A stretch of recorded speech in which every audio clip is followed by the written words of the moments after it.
Bienvenidos. Estas son las noticias más destacadas de la OEA. Esto es OEA News, el informativo de la Organización de los Estados Americanos.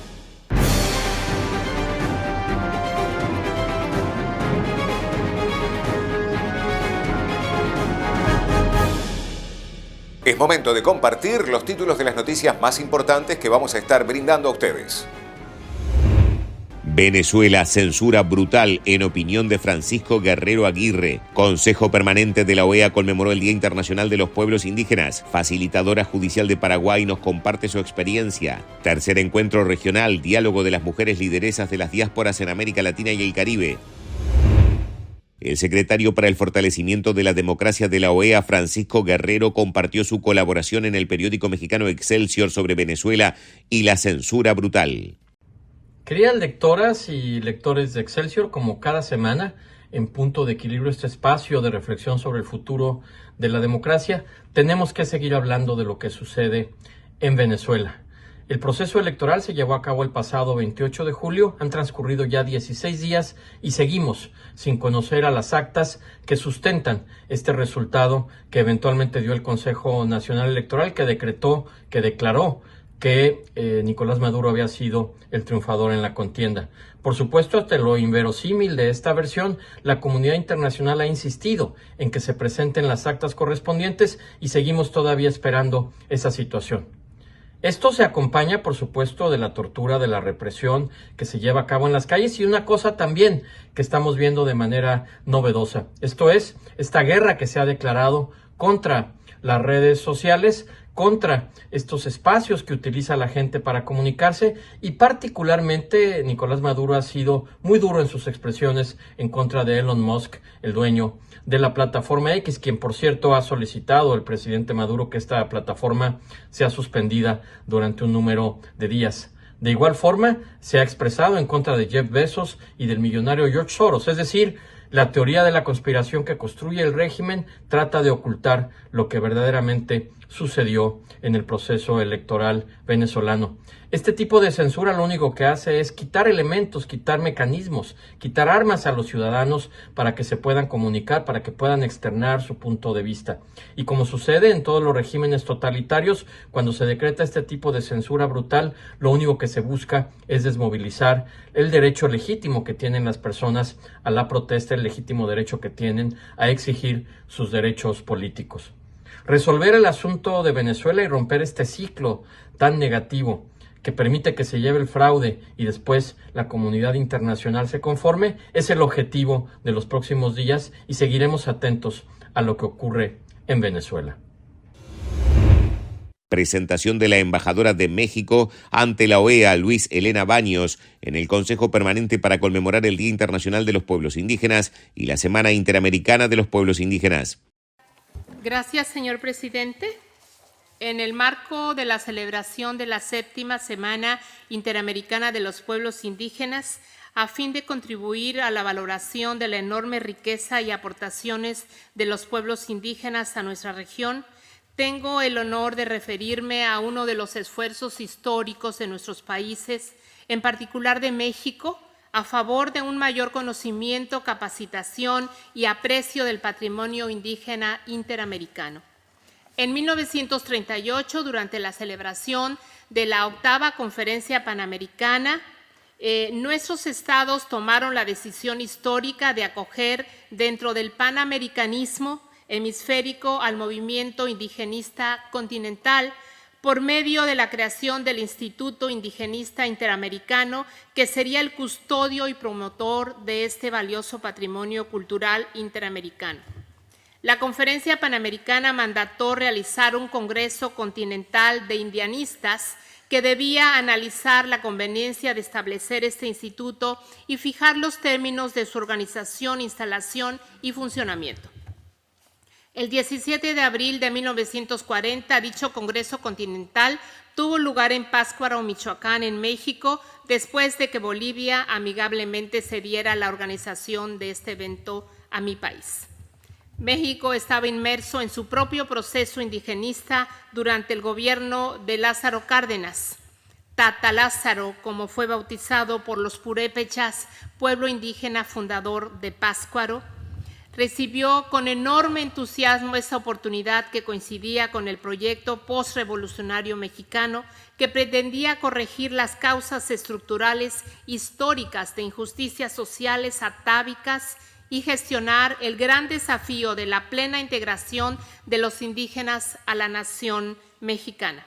En esta época, el cardenismo tuvo la visión de fundar instituciones como la Escuela Nacional de Antropología e Historia y el Instituto Nacional de Antropología e Historia, que son hasta hoy bastiones esenciales de la identidad y del patrimonio cultural de México. Durante este primer Congreso Indigenista, mi país quiso compartir esta visión postrevolucionaria con el resto del continente americano. En la sesión plenaria, el Congreso resolvió, primero, constituir al Instituto Indigenista Interamericano por medio de una convención internacional, la Convención de Pátzcuaro. Segundo, recomendó su establecimiento en la Ciudad de México y tercero, decidió otorgar su presidencia honoraria al presidente mexicano Lázaro Cárdenas para confirmar el compromiso de México con esta agenda. En este primer congreso participaron delegados de 17 países: Argentina, Bolivia, Brasil, Colombia, Costa Rica, Ecuador, Estados Unidos, El Salvador, Guatemala, Honduras, México, Nicaragua, Panamá, Perú, República Dominicana, Uruguay y Venezuela, así como funcionarios de la entonces Unión Panamericana. México contó probablemente con una de sus más nutridas y diversas delegaciones de su historia, la cual estuvo conformada por algunos de los principales humanistas postrevolucionarios mexicanos como Alfonso Caso, Manuel Gamio, Mauricio Madaleno y Vicente Lombardo Toledano. Igualmente formaron parte de esta delegación integrantes de 13 pueblos indígenas mexicanos y 6 pueblos norteamericanos. Como lo indica la sección 35 del acta final del Congreso, para los delegados en Pátzcuaro, y cito, los indígenas de América poseen una vigorosa personalidad que puede definirse por sus manifestaciones culturales típicas, sus hábitos positivos de organización social, pero sobre todo por su elevado sentimiento de dignidad personal y colectiva. Cierro comillas. En este contexto no extraña el alto grado de ambición temática que imprimieron las delegaciones a este primer congreso y al joven Instituto Indigenista Interamericano. Entre los 70 resolutivos aprobados destacan repartos de tierras a los indígenas, protección de la pequeña propiedad individual y colectiva, economía indígena, la mujer indígena y la civilización moderna, la elevación de la mujer indígena y el mejoramiento de la vida y el trabajo de los grupos indígenas. Desde 1940 y por varias décadas, el Instituto Indigenista Interamericano se erigió como uno de los más acabados ejemplos de colaboración interamericana. Promovió políticas indigenistas, impulsó la investigación y la capacitación de personas vinculadas con el desarrollo de las comunidades indígenas, fomentó la cooperación interamericana y apoyó la consolidación de instancias nacionales responsables de atender a estos pueblos en nuestros países. En 1953 se constituyó como un organismo especializado de la OEA y su naturaleza fue objeto de un acuerdo entre la organización y el instituto el 25 de octubre de 1985. Sin embargo, el instituto comenzó a enfrentar problemas financieros y en 2008, a través de una resolución emitida por la 38ª Asamblea General de la OEA, se recomendó su cierre. La denuncia de la Convención de Pátzcuaro y la aceptación de la propuesta de la Universidad Nacional Autónoma de México, la UNAM, de custodiar su rico acervo bibliográfico, histórico, hemerográfico y videográfico. Al siguiente año, en 2009, el acervo del Instituto Indigenista Interamericano fue acogido por la Biblioteca Manuel Gamio, quien fue uno de los distinguidos delegados mexicanos que participaron en el primer Congreso Indigenista de 1940, y dio paso así a la creación del Instituto Indigenista Interamericano en ese año. Ahora, en mayo de 2024, el Programa Universitario de Estudios de la Diversidad Cultural y la Interculturalidad, el PUIC de la UNAM, asumió el compromiso de conservar y organizar el archivo de la Biblioteca Manuel Gamio. El acervo del Instituto Indigenista Interamericano es uno de los grandes legados de nuestro continente. Es importante que su historia y su rico patrimonio no quede olvidado en un rincón de la memoria histórica del sistema interamericano. En consecuencia, con lo recordado por la resolución de la Asamblea General sobre el futuro del Instituto Indigenista Interamericano en 2008, invito a la membresía a acercarse a la Biblioteca Colón de la OEA y a tomar las medidas necesarias para que las bibliotecas de nuestro continente suscriban acuerdos entre el Programa Universitario de Estudios de la Diversidad Cultural y la Interculturalidad de la UNAM, para que este legado sea preservado y difundido para continuar siendo parte de la memoria viva de nuestras naciones y legado histórico de la riqueza humana de nuestros pueblos originarios.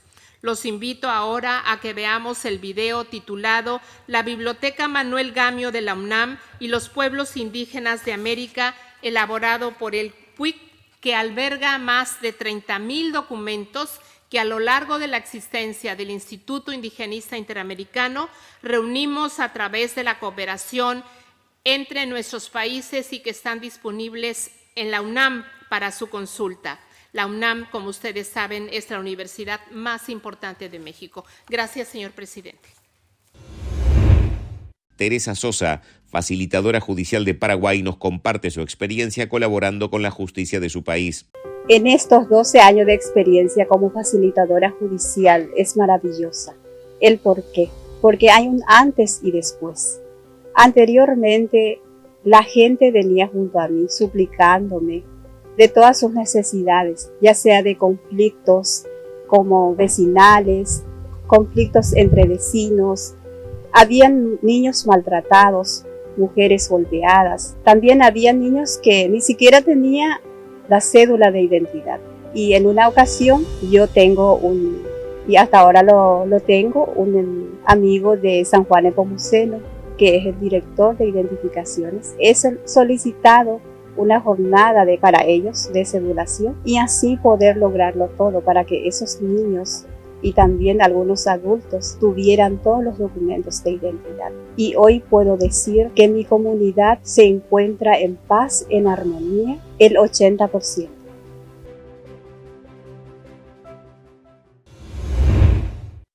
Ya inició 33 mujeres de Venezuela, Haití, El Salvador, Nicaragua, Perú, Ecuador, Paraguay y Bolivia son parte del tercer encuentro regional Diálogo de Mujeres Lideresas de las Diásporas en América Latina y el Caribe, que tiene lugar en Cartagena.